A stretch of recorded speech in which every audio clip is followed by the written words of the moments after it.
Crescer em Ribeirão Preto sempre foi complicado para mim. Enquanto minha irmã mais velha, Fernanda, se destacava na escola, e meu irmão mais novo, Rodrigo, conquistava a todos com seu sorriso, eu parecia atrair problemas como um ímã. Minhas notas eram medianas na melhor das hipóteses, meus amigos sempre eram a turma errada, e eu tinha a tendência de falar o que pensava, não importava quanto isso perturbasse a harmonia que meus pais tanto prezavam. O apartamento no centro da cidade onde crescemos era grande o suficiente para todos, mas de alguma forma sempre me sentia apertado ali. Meu pai, Carlos Alberto, era dono de uma rede de farmácias que se espalhou por todo o interior paulista. Um homem sério, de poucas palavras, ele construiu um império a partir do nada, com disciplina e trabalho duro, qualidades que, segundo ele, eu não possuía. Aos 17 anos meu pai mal me olhava durante o jantar, e minha mãe, Dona Cláudia, havia aperfeiçoado a arte do silêncio desapontado. Aquele olhar dela, meio triste, meio irritado, me seguia pela casa como uma sombra.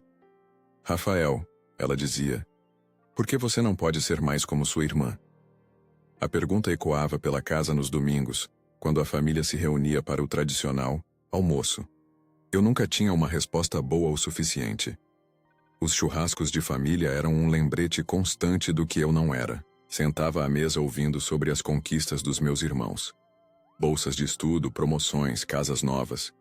Enquanto eu bebia uma cerveja no canto, fingindo não me importar. Meu tio Geraldo sempre dava tapinhas nas minhas costas e dizia: "O rebelde da família, hein?" Mas o que ele realmente queria dizer era o fracassado. Minha irmã Fernanda se formou em medicina na USP. Casou-se com um engenheiro bem-sucedido e se mudou para um condomínio fechado na Zona Sul. Rodrigo, 5 anos mais novo que eu, já mostrava talento para os negócios aos 15 anos, ajudando meu pai nas farmácias nos fins de semana. E eu, larguei a faculdade de administração no segundo semestre, trabalhei como barman, vendedor de carros usados e até como segurança de boate na Avenida 9 de Julho. Parei de tentar impressioná-los. Saí de casa cedo, aluguei um apartamento, minúsculo no bairro Campos Elíseos, peguei trabalhos temporários e fiz as pazes com a ideia de que nunca seria mais que uma nota de rodapé no legado da família. Nas raras vezes em que aparecia nos almoços de domingo, minha mãe servia meu prato com um suspiro quase imperceptível, como se cada garfada que eu dava fosse mais uma decepção a engolir. "Você tem potencial, Rafael", meu pai disse uma vez, num raro momento de conversa, "mas desperdiça tudo com essas escolhas." Foi a coisa mais próxima de um elogio que recebi dele em anos. Aos 27 anos, eu já estava acostumado com meu papel de ovelha negra. Tinha meu próprio negócio.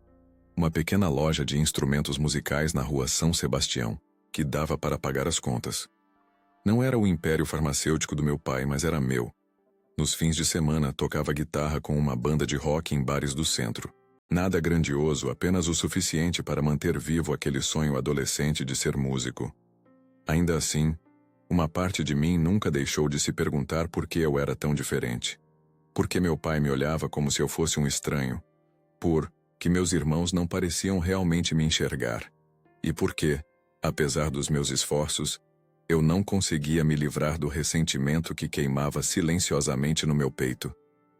As pessoas sempre diziam que eu não me parecia com ninguém da família. Enquanto todos tinham olhos castanhos e cabelos lisos, eu tinha olhos verdes e cabelo crespo. Puxou a algum parente distante. Minha mãe sempre respondia quando alguém comentava, desviando rapidamente do assunto. Em algumas noites, depois de alguns copos de cachaça, eu pegava as poucas fotos de família que guardava e procurava por respostas nos rostos sorridentes. Havia algo nos olhos do meu pai quando ele me olhava nas fotos antigas. Um brilho diferente, quase culpado. Ou talvez fosse apenas minha imaginação buscando significados onde não existiam. No fundo, eu sabia que havia algo mais. Um segredo, não dito. Um espaço vazio entre nós que ninguém ousava preencher. Mas com o tempo aprendi a conviver com isso. Construí minha própria vida, minha própria identidade, longe da sombra da expectativa deles. Se não poderia ser o filho que eles queriam, seria o homem que eu escolhi ser. Eu não via meu pai havia quase 5 anos quando recebi a ligação. Estava organizando alguns CDs na loja quando o celular tocou. Era um número desconhecido. Atendi, sem grandes expectativas. Senhor Rafael Oliveira? A voz do outro lado era formal, profissional. Sim, sou eu. Aqui é o Dr. Mendes, advogado da família Oliveira. Lamento informar que seu pai, Carlos Alberto, faleceu ontem à noite. Infarto, fulminante durante o sono. Fiquei em silêncio, a mão congelada no ar. Não sabia o que sentir. Tristeza? Raiva? Alívio? Um cliente entrou na loja e eu sinalizei que precisava de 1 minuto. Entendo, respondi finalmente. Obrigado por avisar. Senhor Rafael, sua presença é solicitada para a leitura do testamento amanhã às 14 horas no meu escritório. O endereço é Avenida Portugal, 1250, no Jardim América. Isso me pegou de surpresa. Leitura do testamento? Tem certeza que preciso estar lá? Absoluta. Foi um pedido explícito de seu pai. Sua presença é indispensável. Desliguei o telefone, confuso. Não éramos próximos. Por que o advogado da família insistiria na minha presença? Presumi que fosse uma formalidade, talvez um pequeno gesto de uma consciência culpada. Fechei a loja mais cedo e fui para casa pegar algumas roupas. Teria que dirigir quase 4 horas de volta à casa da família. Preparei-me mentalmente para olhares gelados e condolências forçadas. Na manhã seguinte peguei a rodovia Anhanguera em direção a Ribeirão. O céu estava nublado, ameaçando chuva, um cenário apropriado para um funeral. Sintonizei o rádio em uma estação qualquer, apenas para preencher o silêncio. As músicas passavam, mas minha mente estava em outro lugar. Lembranças de infância, brigas com meu pai, o último Natal em família antes de eu sair de casa, fragmentos de uma relação que nunca chegou a se completar. Cheguei na cidade por volta do meio-dia. Não fui direto para a casa da família. Em vez disso, parei em um boteco na Vila Tibério, bairro onde meu avô começou a primeira farmácia da rede. Pedi um pingado e um pão na chapa, mais para matar o tempo do que por fome. O lugar estava quase vazio, apenas um senhor lendo o jornal no balcão e o dono assistindo ao jornal do almoço na TV pequena pendurada no canto. "Tudo bem, meu filho?" perguntou o dono, um senhor de bigode grisalho enquanto me servia o café. "Mais ou menos. Voltei para o enterro do meu pai." Ele fez o sinal da cruz. "Que Deus o tenha. Era daqui?" "Sim. Carlos Alberto Oliveira, das farmácias Oliveira." O homem arregalou os olhos. "O seu Carlos? Nossa, não sabia. Um homem de respeito. Ajudou muita gente nesse bairro." Assenti sem dizer nada. Era estranho ouvir alguém falar bem do meu pai. Para mim, ele sempre foi uma figura distante, severa. Mas para o resto da cidade, ele era um empresário respeitado, um benfeitor local. 2 lados da mesma moeda que nunca consegui reconciliar. Às 2 da tarde em ponto, estacionei em frente ao escritório do Dr. Mendes. O prédio era antigo, mas bem conservado, com uma fachada de pedra e janelas altas. Entrei no elevador e apertei o botão para o 3º andar. O escritório cheirava a papel velho e madeira polida. Meus irmãos já estavam lá, vestidos com cores sóbrias, suas expressões ilegíveis. Quando entrei, minha irmã Fernanda mal olhou para mim. Estava sentada ereta, as mãos cruzadas sobre o colo. Meu irmão Rodrigo me deu um aceno rápido. Minha mãe não estava presente. Soube depois que tinha ficado em casa, sedada. O choque tinha sido grande demais. Me sentei afastado, braços cruzados, esperando que aquilo acabasse logo. Foi quando o Dr. Mendes, um homem magro de óculos finos, abriu um envelope e pigarreou. "Estamos aqui para a leitura do testamento do Sr. Carlos Alberto Oliveira." Ele começou formalmente. "Vou prosseguir diretamente às disposições principais." Ele ajustou os óculos e continuou. "Eu, Carlos Alberto Oliveira, em pleno gozo das minhas faculdades mentais, deixo a totalidade dos meus bens, incluindo ativos, propriedades e participações, empresariais para meu filho, Rafael Oliveira. Houve uma longa pausa. Senti um zumbido estranho nos ouvidos, como se alguém tivesse desligado o som do mundo. Rafael? Minha irmã perguntou incrédula. Você quer dizer... ele? Dr. Mendes limpou a garganta. Sim, conforme registrado aqui a totalidade dos bens, incluindo a casa principal, a rede de farmácias, as propriedades rurais em Sertãozinho e todas as contas bancárias e investimentos serão transferidos para o senhor Rafael Oliveira. Isso é absurdo. Fernanda se levantou, o rosto vermelho. Ele nem trabalha nas empresas, não fala com papai há anos. O advogado manteve a calma. O testamento é bastante claro, senhora. Foi atualizado há apenas 6 meses, com todas as formalidades legais. A vontade de seu pai está expressa de forma inequívoca. Rodrigo olhava para o chão, as mãos tremendo levemente. Eu continuava sentado, imóvel, as palavras não fazendo sentido completo na minha cabeça. Por que meu pai deixaria tudo para mim? Era algum tipo de piada cruel? Uma última tentativa de criar caos na família? Há alguma explicação? Consegui perguntar finalmente. Alguma carta? Algum motivo? Dr. Mendes me olhou de um jeito estranho, como se houvesse mais que ele queria dizer, mas não podia. O testamento fala por si, Sr. Rafael. Seu pai foi muito específico quanto à sua vontade. Se me permite a observação pessoal, ele parecia bastante decidido quando assinou este documento. Saímos do escritório em silêncio. No elevador, Fernanda ficou o mais longe possível de mim. Rodrigo tentou um sorriso fraco, mas falhou. Lá fora, a chuva finalmente tinha começado a cair. Grossas gotas batiam no asfalto quente, criando aquele cheiro característico de terra molhada. Vamos conversar sobre isso, Rodrigo disse antes de entrar no carro. Deve haver uma explicação. Fernanda não disse nada. Apenas entrou em seu SUV importado e partiu, os pneus cantando no asfalto molhado. Fiquei parado na calçada, sentindo a chuva me molhar aos poucos.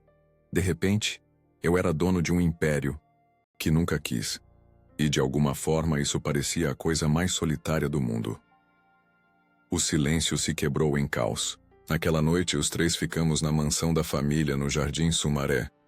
Parecia que eu estava dormindo em um mausoléu.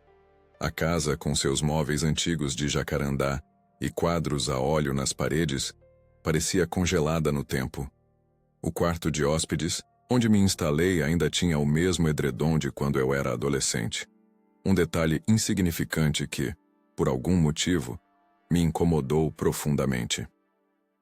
Jantamos na sala de jantar principal, aquela que era usada apenas em ocasiões especiais. A empregada, Dona Zulmira, que trabalhava para a família desde que eu era criança, serviu a comida em silêncio, lançando-me olhares curiosos quando achava que não estava sendo observada. Fernanda mal falou durante o jantar. Cutucava a comida, com o garfo sem realmente comer. Seus olhos estavam vermelhos, mas duros como pedras. Rodrigo, sempre o mediador, tentou amenizar as coisas, mas sua voz tremia. Talvez papai tenha visto algo em você que nós não vimos, ele disse, evitando meus olhos. Eu queria acreditar nele, mas não conseguia.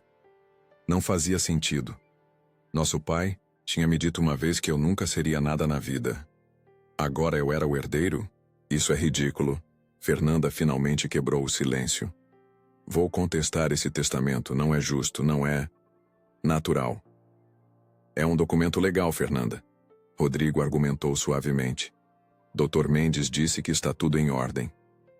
E, desde quando você é especialista em direito? Ela disparou, jogando o guardanapo na mesa. Ele nem estava presente nos últimos anos da vida do papai. Enquanto nós cuidávamos das empresas, das contas médicas, de tudo, ele estava fazendo o quê? Tocando guitarra em botecos? Eu permaneci em silêncio. O que poderia dizer? Ela estava certa em muitos aspectos. Não fazia sentido que meu pai tivesse me escolhido.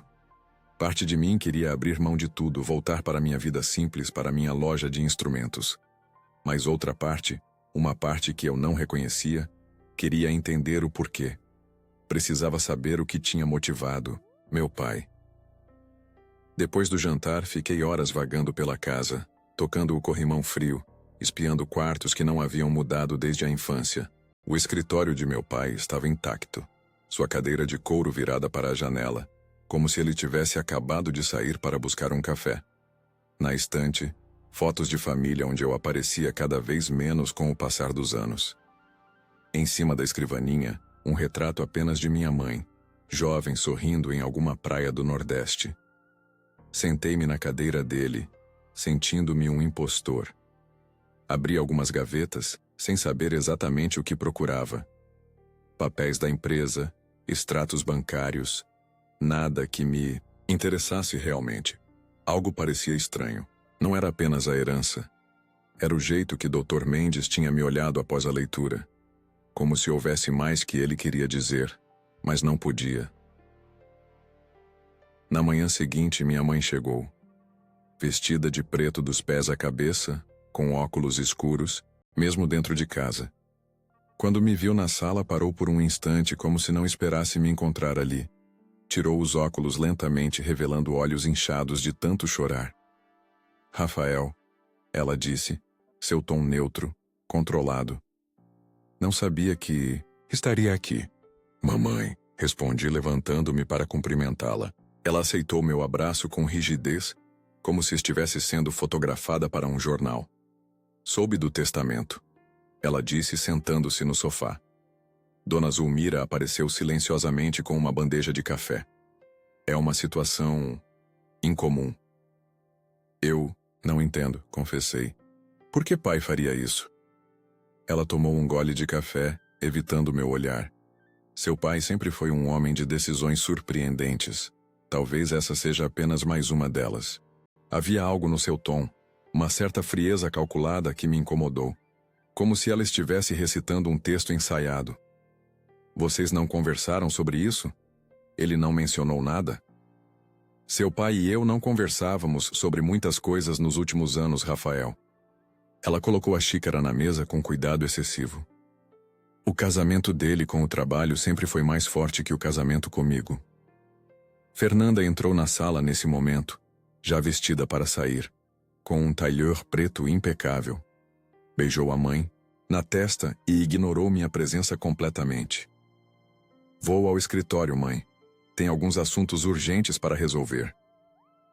Que assuntos? Perguntei, levantando-me. As empresas agora estão sob minha responsabilidade, não? Ela me encarou com olhos gelados. Alguém precisa manter as coisas funcionando enquanto você decide se vai vender tudo ou falir o legado do papai em tempo recorde. Fernanda, minha mãe a repreendeu, mas sem muita convicção. É a verdade, mãe. Ele não sabe nada sobre o negócio. Vai destruir tudo que papai construiu. Ela saiu batendo a porta. Minha mãe suspirou, massageando as têmporas. Dê tempo a ela, disse. Foi um choque para todos nós. Naquela tarde, decidi visitar a sede administrativa das Farmácias Oliveira, um prédio moderno de vidro e aço no centro empresarial da cidade. No caminho, passei por 3 das lojas da rede. Era estranho pensar que tudo aquilo agora me pertencia. Na recepção, a moça arregalou os olhos quando me identifiquei. Aparentemente, a notícia já tinha se espalhado. Fui conduzido ao escritório, principal que tinha sido de meu pai. Rodrigo me esperava lá, cercado de pastas e planilhas. Achei que viria, ele disse sem levantar os olhos dos documentos. Precisamos conversar sobre a transição. Que transição?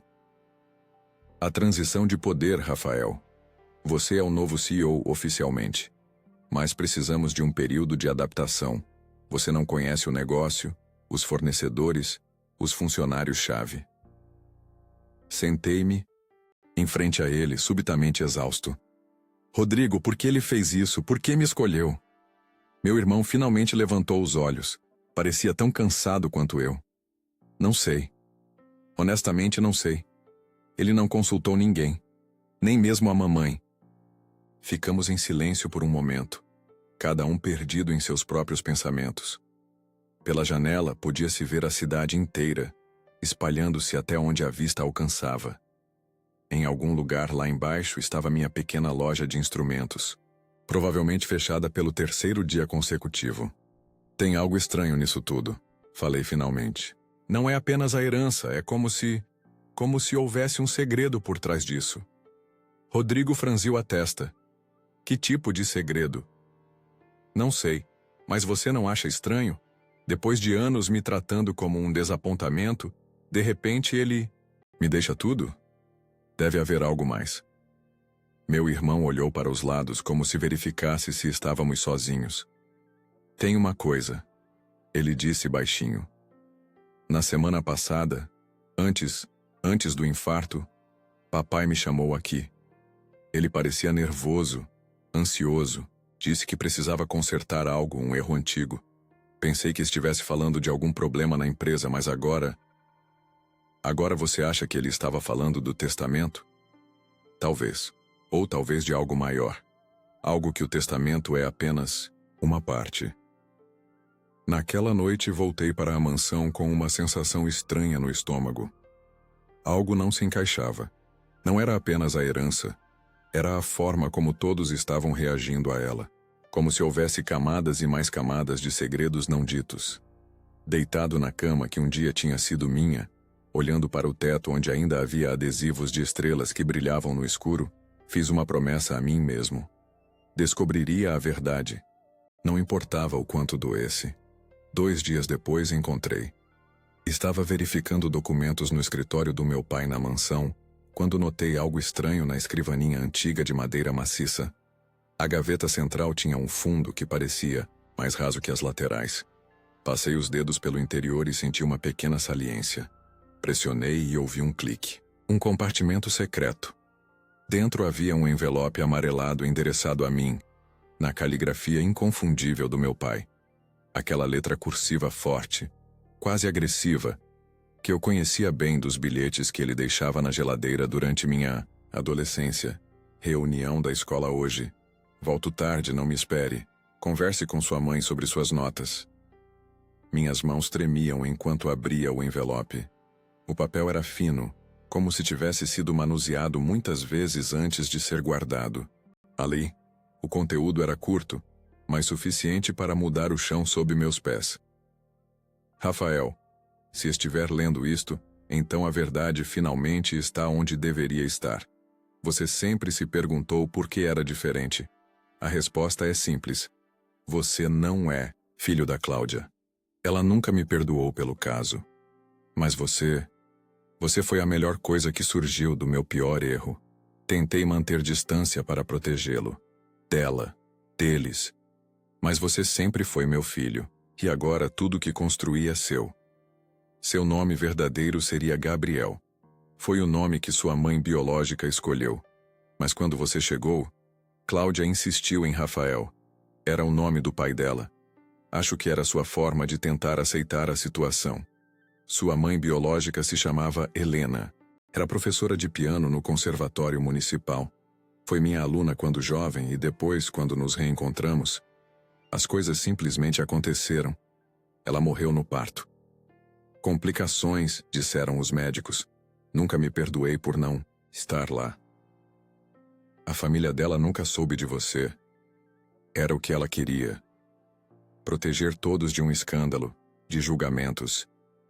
Eles se mudaram para o sul depois que ela morreu. Acho que foi melhor assim.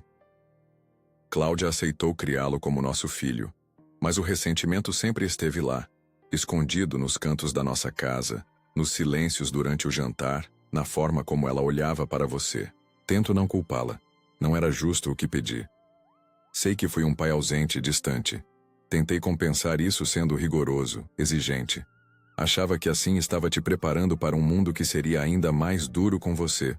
Mas agora percebo que apenas te afastei.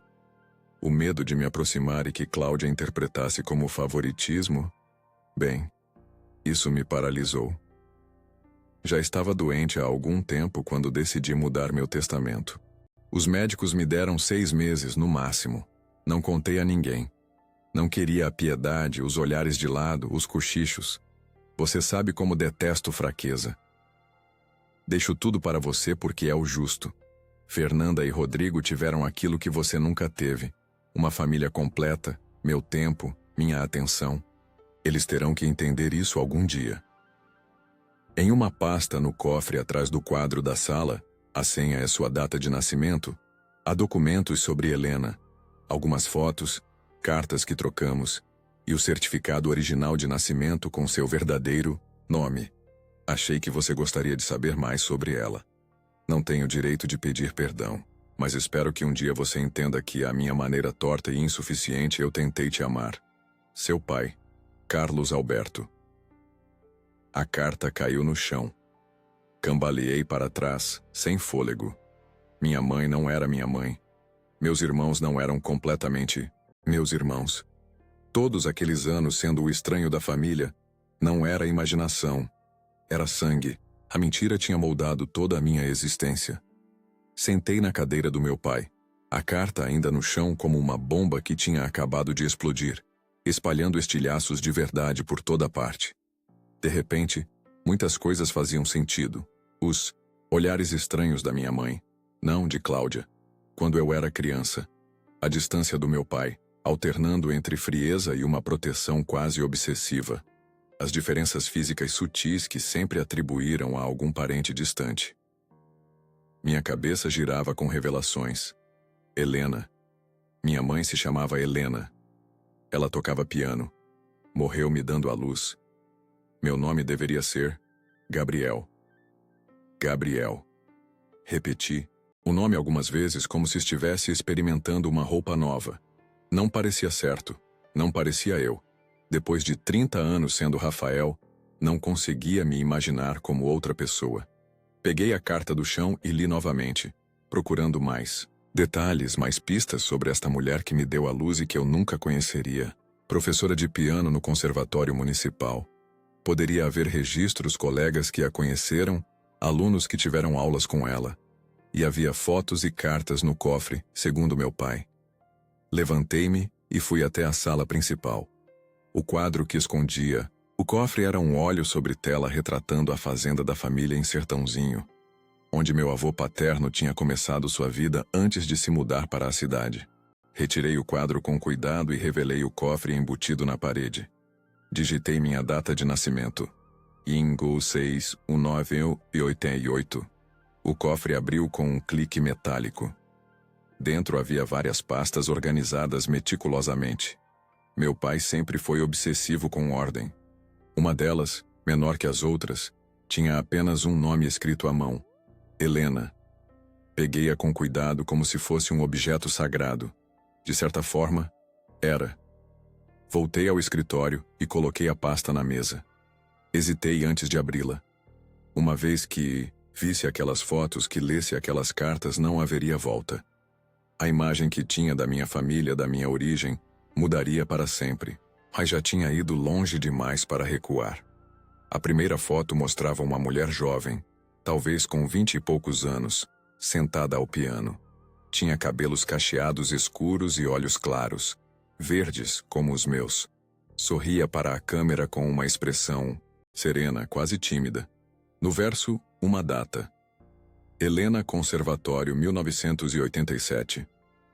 Ela estava grávida de mim nessa foto, mas ainda não se notava. As cartas estavam organizadas por data. A mais antiga era de janeiro de 1987. A última de outubro do mesmo ano, pouco antes do meu nascimento. Eram cartas de amor, cheias de planos para o futuro, menções a encontros secretos, a culpa que sentiam, mas também a alegria quando descobriram a gravidez. Eles pareciam se amar verdadeiramente apesar das circunstâncias. Em uma das últimas cartas, Helena escreveu: Sei que não será fácil, meu amor. Sua família, sua posição na cidade, tudo complica.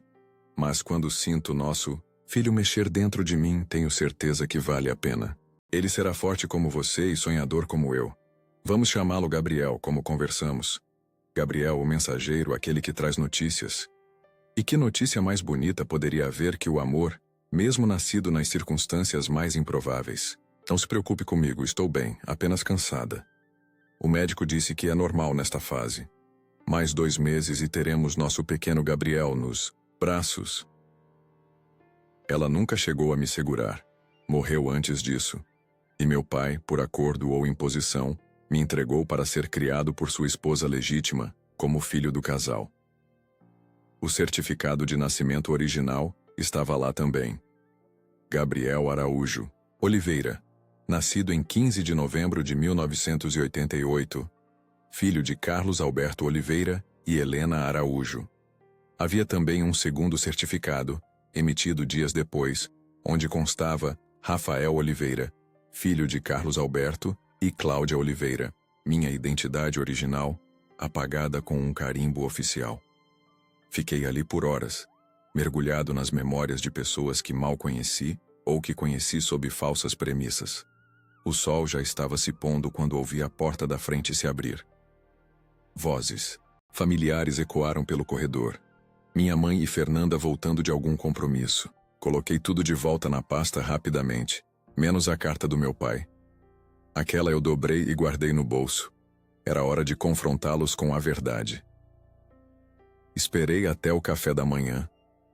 Não consegui dormir direito, virando na cama a noite toda, relendo a carta, olhando as fotos de Helena, minha mãe biológica, uma mulher que morreu me trazendo ao mundo, cujo rosto eu só conheceria por fotografias envelhecidas. Dona Zulmira serviu o café da manhã na varanda dos fundos, como era tradição de domingo na família. A mesa estava posta com cuidado. Toalha de linho branco, louça antiga de porcelana, bule de prata polida, pães de queijo ainda quentes, bolo de fubá, frutas da estação cortadas em pedaços precisos. A normalidade da cena contrastava violentamente com o tumulto que eu sentia por dentro. Minha mãe, Cláudia, já estava sentada, folheando a revista Caras sem muito interesse. Usava um roupão de seda azul marinho e tinha os cabelos presos em um coque frouxo. Fernanda chegou logo depois, ainda de pijama, consultando o celular enquanto andava. Rodrigo foi o último vestido para correr, suando levemente. "Bom dia", disse ele, servindo-se de suco de laranja. "Alguém viu o jornal?"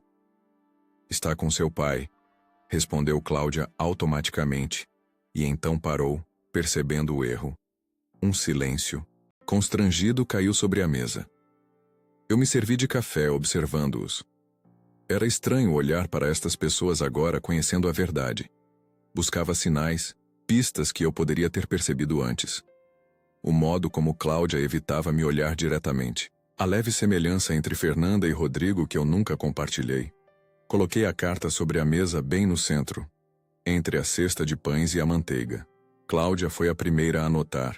Seus olhos se fixaram no papel, então subiram para encontrar os meus. Por um longo momento ela não disse nada. "Nunca quis que você encontrasse isso", ela finalmente sussurrou. Fernanda e Rodrigo olharam confusos, primeiro para a carta, depois para mim, e finalmente para Cláudia. "O que é isso, mãe?", perguntou, Fernanda pegando o papel. Seus olhos correram pelas linhas e sua expressão foi mudando gradualmente. Surpresa, choque, e então algo próximo do horror.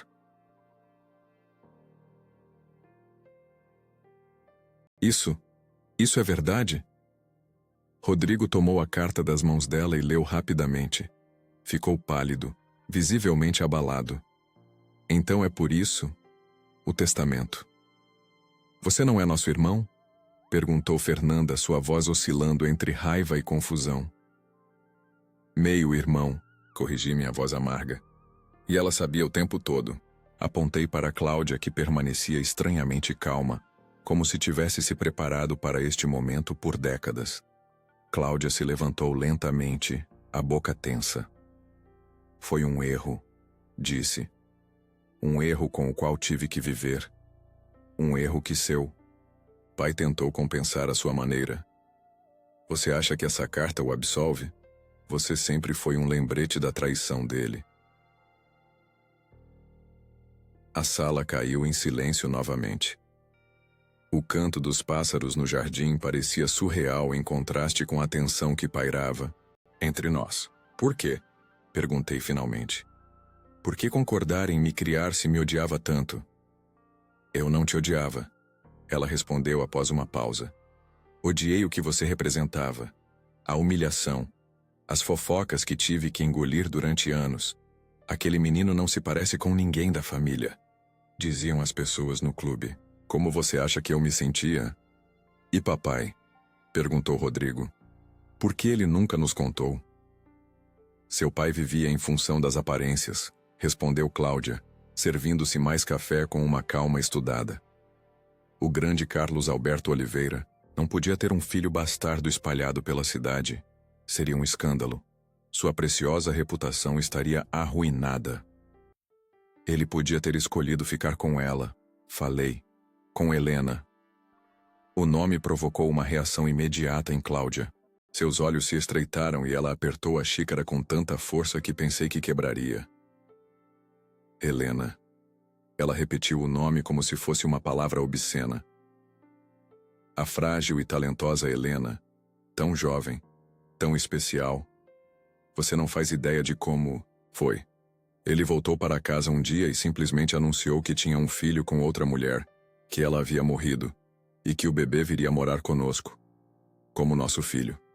Como se fosse a coisa mais natural do mundo. E você aceitou? Perguntou Fernanda incrédula. O que você queria que eu fizesse? Divórcio não era uma opção naquela época, não para alguém da nossa posição. Eu tinha 2 filhos pequenos. Não tinha renda própria. E ela hesitou. Ele disse que se eu não aceitasse, iria embora com você. Deixaria tudo para trás. Olhei para ela surpreso. Ele te ameaçou? Não exatamente. Ele estava desesperado, apaixonado, culpado. Uma combinação perigosa. Ela passou a mão pelos cabelos, desalinhando o coque perfeitamente arrumado. Eu cedi com condições. Você seria criado como nosso filho. Ninguém além de nós saberia a verdade, e ele nunca, jamais mencionaria Helena novamente. E ele aceitou isso? Perguntei, incapaz de imaginar meu pai sempre tão dominante cedendo a tais termos. Ele não tinha escolha. Eu poderia ter arruinado tudo também, se quisesse. Imagina o escândalo. O respeitável empresário que engravidou uma professora de piano 20 anos mais jovem. Rodrigo parecia atordoado. Então toda a nossa infância, todas aquelas brigas entre vocês dois, não eram apenas sobre os negócios ou o dinheiro, completou Cláudia. Eram sobre ele, sobre o fato de que toda vez que eu olhava para ele, via o olhar dele procurando por você, Rafael, ou Gabriel, ou seja lá quem você é. Fernanda, que tinha permanecido em silêncio por algum tempo, de repente bateu na mesa. Isso muda tudo, não é? O testamento, as empresas. Ele deixou tudo para você porque se sentia culpado. Não é só isso, respondi. Ele deixou tudo para mim porque vocês dois já tinham recebido algo que eu nunca tive. O quê? Fernanda perguntou, seu tom desafiador. Uma família de verdade. As palavras pairaram no ar como uma acusação. Cláudia olhou para baixo, para suas mãos que tremiam levemente. Rodrigo parecia que ia chorar. Isso não é justo, disse Fernanda finalmente. Não foi culpa nossa. Nem minha, retruquei. Mas eu passei a vida toda sentindo que havia algo errado comigo. Que eu era a ovelha negra, o problema, o desapontamento. Enquanto isso, vocês eram os filhos perfeitos, os herdeiros naturais. Tudo porque eu era o lembrete constante de um erro que ninguém queria encarar. Cláudia se levantou novamente, desta vez com menos compostura. Você não tem ideia do que custou para mim, Rafael, criar o filho da amante do meu marido. Ouvir as pessoas comentando como você não se parecia com ninguém da família. Ver Carlos olhando para você com aquela expressão de culpa e adoração que ele nunca teve para os nossos filhos. Seus filhos, corrigi, não nossos. Ela me encarou, e pela primeira vez vi algo diferente em seus olhos. Não era raiva ou ressentimento, mas algo próximo do remorso. Eu tentei, ela disse, sua voz quase um sussurro. No começo eu realmente tentei te amar como meu, mas cada vez que você sorria, cada gesto seu, tudo me lembrava dela. A mulher, que quase destruiu meu casamento simplesmente por existir. Helena está morta há 30 anos, falei. Não acha que já é hora de parar de culpá-la? De me culpar? O silêncio que se seguiu foi quase ensurdecedor. Rodrigo foi o primeiro a quebrá-lo. Eu sempre soube que havia algo, ele disse. Não sabia o que, mas sentia. A forma como o papai te tratava era diferente, mais intensa de alguma forma. Tão intensa que ele me deixou sair de casa sem tentar me impedir? Perguntei amargo. Tão intensa que ele mal falava comigo nos últimos anos? Ele tentou te proteger do único jeito que conhecia, disse Cláudia, surpreendendo a todos. Mantendo distância. Ele sabia que quanto mais próximo ficasse de você, mais difícil seria para todos nós. A revelação pairava sobre nós como uma nuvem pesada. Éramos estranhos sentados à mesa do café, unidos por mentiras e meias-verdades que agora se desintegravam diante de nossos olhos. Semanas se passaram. A cidade inteira comentava sobre o testamento de Carlos Alberto Oliveira e sua decisão surpreendente de deixar tudo para o filho rebelde. Ninguém além da nossa família sabia a verdade completa, e decidimos manter assim. Algumas mentiras são difíceis de desfazer depois de tanto tempo. O inventário foi oficialmente transferido para meu nome. Fernanda e Rodrigo contestaram o testamento brevemente, mas a carta selou seu destino. As intenções do meu pai eram claras. Havia ressentimento, sim, mas também um estranho e inesperado respeito que começou a surgir entre nós. Rodrigo foi o primeiro a estender a mão. Nos encontramos para um café na Avenida Independência, naquela padaria portuguesa que existia desde que éramos crianças. Pela primeira vez falamos como iguais. Sem tensão, apenas verdade. Sempre te admirei, sabia? Ele disse, surpreendendo-me. A coragem de seguir seu próprio caminho, de desafiar o pai. Eu nunca tive essa coragem.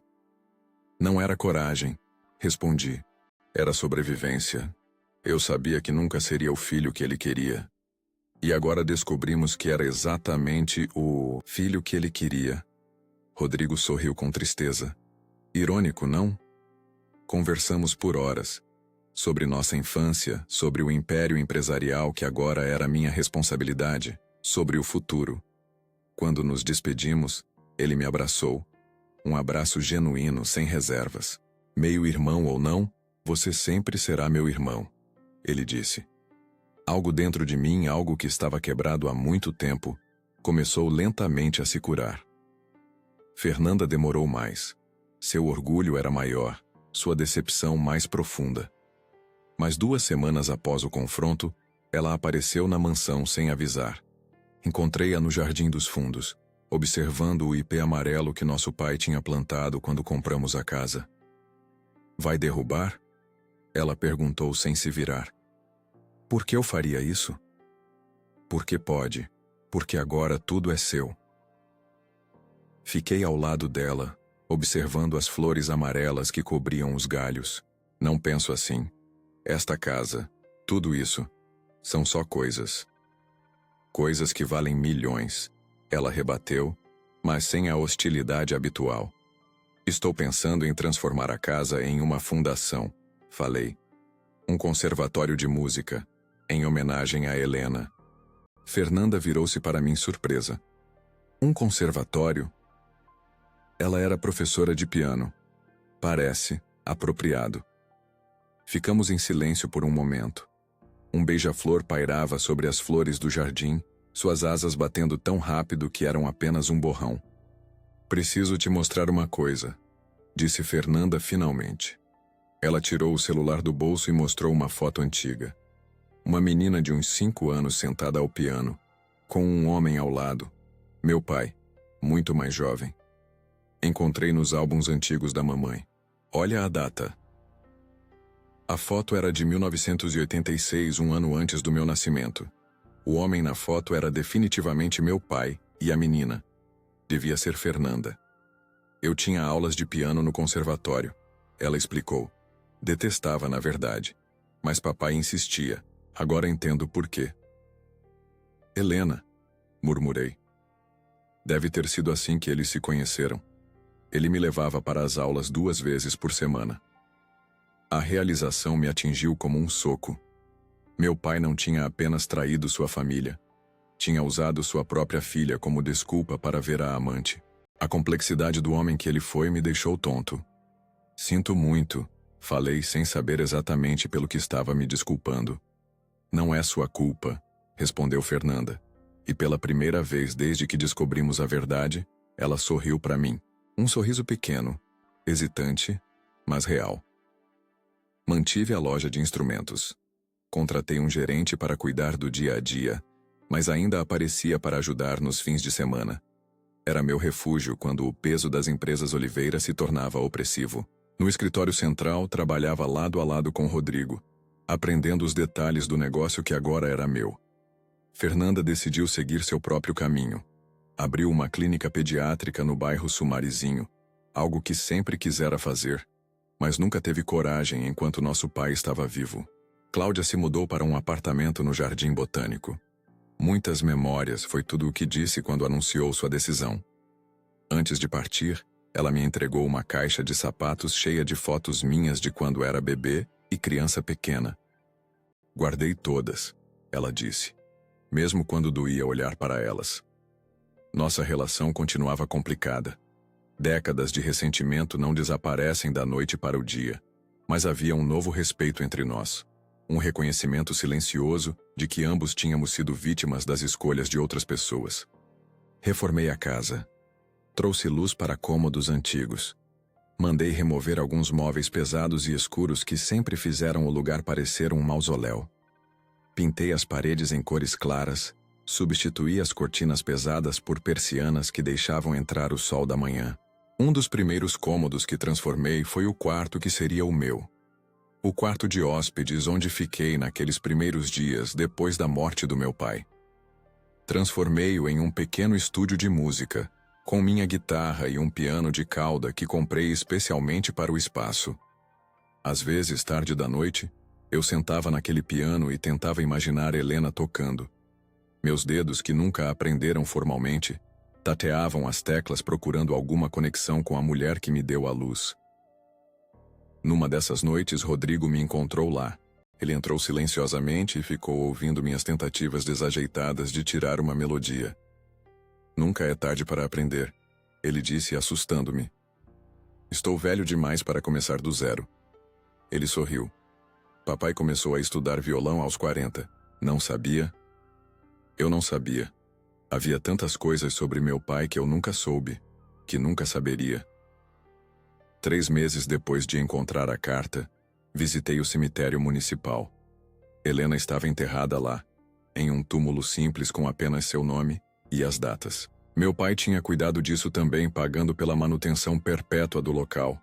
Levei flores, orquídeas brancas, e fiquei um tempo em silêncio diante da lápide. Olá, mãe, disse finalmente. As palavras soavam estranhas em meus ouvidos. Contei a ela sobre minha vida, sobre a descoberta da verdade, sobre os planos para a fundação que levaria seu nome. Falei sobre meu pai, sobre como ele tinha, à sua maneira torta, tentado fazer o certo. Chorei um pouco, e me senti tolo por chorar por alguém que nunca conheci, mas que estava tão intrinsecamente ligada a quem eu era. Na saída do cemitério, encontrei uma senhora idosa que cuidava de um túmulo próximo. Ela me observava com curiosidade. Você é filho da Helena, não é? Ela perguntou, surpreendendo-me. Como sabe? Os olhos. Ela sorriu. Tem os olhos dela. Eu era colega dela no conservatório. Sempre achei que tinha algo estranho na história da morte dela, mas ninguém nunca falava sobre isso. Passei 1 hora conversando com a senhora Dona Márcia, absorvendo cada detalhe que ela se lembrava sobre Helena. Sua risada, seu talento excepcional ao piano, sua gentileza com os alunos difíceis. Pequenos fragmentos de uma vida que me ajudaram a montar um quebra-cabeça que nunca estaria completo, mas que agora tinha mais peças que antes. A Fundação Helena Araújo foi inaugurada 6 meses depois. O antigo casarão da família Oliveira, transformado em um conservatório de música, que oferecia aulas gratuitas para crianças de escolas públicas. No salão principal, onde antes ficava a sala de jantar formal, instalamos um piano de cauda. E na parede, uma foto ampliada de Helena ao piano, com seu sorriso sereno observando os novos alunos. Cláudia compareceu à inauguração, para surpresa de todos. Ela caminhou lentamente pelo salão, observando as mudanças, e parou diante da Match Die, foto de Helena. Ela era muito bonita, disse simplesmente. Sim, era. Você se parece com ela. Olhei para Cláudia, esperando ver o ressentimento habitual, mas havia apenas uma aceitação cansada em seus olhos. Obrigado por vir, falei. Ela assentiu. Seu pai teria aprovado isso. Esta transformação. Quando ela se virou para sair, eu a chamei. Sabe, não importa o que aconteceu. Você foi a mãe que eu conheci, a única que me criou. Ela parou, as costas rígidas, e por um momento pensei que ela ignoraria minhas palavras. Mas então seus ombros relaxaram levemente. Poderia ter sido melhor, ela admitiu em voz baixa. Todos nós poderíamos. Naquela noite, depois que todos foram embora, fiquei sozinho no salão principal.